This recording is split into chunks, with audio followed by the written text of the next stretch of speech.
You ever look someone dead in the eye and just know down to your bones, this whole system is rigged? That's the moment I locked eyes with the police chief, crusted blood still clinging under my nails, and realized he had no idea who he was dealing with, or maybe deep down he did, and that's why he hesitated. I used to think a badge meant something, that it stood for protection and justice, but that little piece of tin on the table between us, all it stood for now was everything I'd spent the last 72 hours tearing down piece by piece, because if the people meant to keep you safe become your family's executioners, what are you supposed to do? I grew up believing in service 15 years, Delta Force up, before dawn, always making sure my daughter Zoe woke up to a safe home pancakes shaped like basketballs, the whole bit. She's all I've got left, since cancer took my wife, and man, she's a force. Brains heart, the kind of kid you know is going places. When that Stanford email hit, she nearly floated down the stairs to tell me full scholarship. They wanted her early, and the way she beamed, you'd think nothing could touch us. Just one Saturday, I let myself believe that. But you know what happens, right? Life doesn't give you clean wins. 3 miles from home on the way to celebrate, I see those red and blue lights in the rear view, and my gut just drops. Maybe you know that feeling, that sense that things are about to go sideways, no matter how right you try to be. License and registration barked, Officer Whitaker.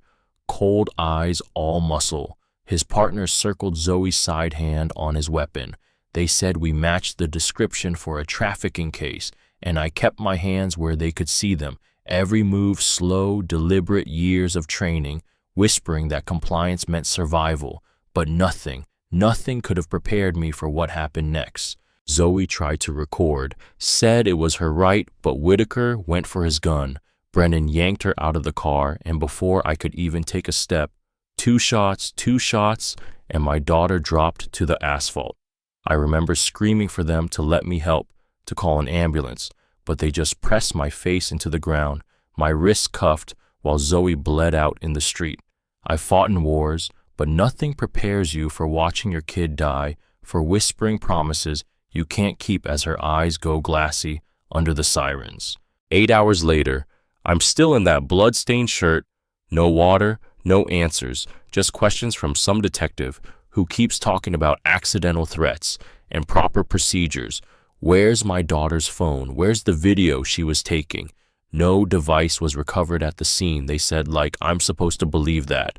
The chief comes in all crocodile sympathy and threats, hinting that maybe if I just accept their version of events, the pain will go down easier. I see it then. It's all a dance to protect their own. They let me out, but it's not freedom. It's exile. My old Delta teammate Thomas meets me outside, tells me we'll fight this, but the media's already painting me as an aggressive veteran, suggesting PTSD, feeding the public a story where Zoe was a threat and I was unstable. Whitaker gets promoted. They bury complaints, erase footage, block every request we file. You get the idea. Justice isn't just blind here, it's dead. Then right when I'm ready to give up gun cold against my temple in the dark, Zoe saves me one last time. She'd uploaded her video to the cloud. Her voice, shaky but clear, narrates everything Whitaker slurs. Brennan's grip the moment those shots rang out, while she posed no threat at all. I send it everywhere, but the big outlets say, no, legal threats, ongoing investigation, you name it. Next morning, a dead crow shows up on my porch. After that, my windows get smashed, my walls spray painted. Cops laugh it off, say it's probably just kids. That's when I meet Shanice, an ex-Marine running a modern underground railroad for victims of police violence. She shows me a map, pins marking dozens of cases like Zoe's, and I see it. This isn't about one bad cop or even one bad department. It's a network protected by politics, profit, and force. My war's not just for Zoe anymore. It's for all of them. I build an alliance. Thomas, Shanice, a hacker crew, a journalist named Torres. We find the pattern document, the payoffs record, secret meetings between cops and dealers. Every time we get close, they hit back harder. Firebombing safe houses, targeting our people, hiring Meridian security, private military guys with zero limits. My friend Coyote gets shot. Torres barely survives a car attack. Reed, the captain who knows too much, kills himself with a typed confession. You see how it works, every loose end snipped clean. But you can't stop the truth once it's out. We get evidence into federal hands, expose their plan to stage a riot, link Deputy Mayor Whitaker directly to the cover-up and the drug ops. They try to shut us down, brand me a terrorist, shoot on sight, martial law in whole neighborhoods. But with every move, they get sloppier. We catch Whitaker and Calloway, destroying files, capture their confessions, broadcast everything. The FBI storms headquarters, and in the chaos, Whitaker gets shot by one of his own.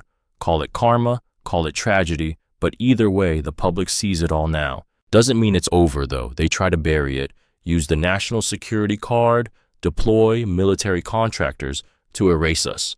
But we're everywhere, backups in every state, evidence, already live people in the streets. Congress holds hearings, cops get charged, Meridian gets disbanded, police reform laws pass, and they name it after Zoe. But here's the kicker, I didn't get revenge, I got change. The system that failed Zoe became the reason the next girl, the next dad gets a shot at justice.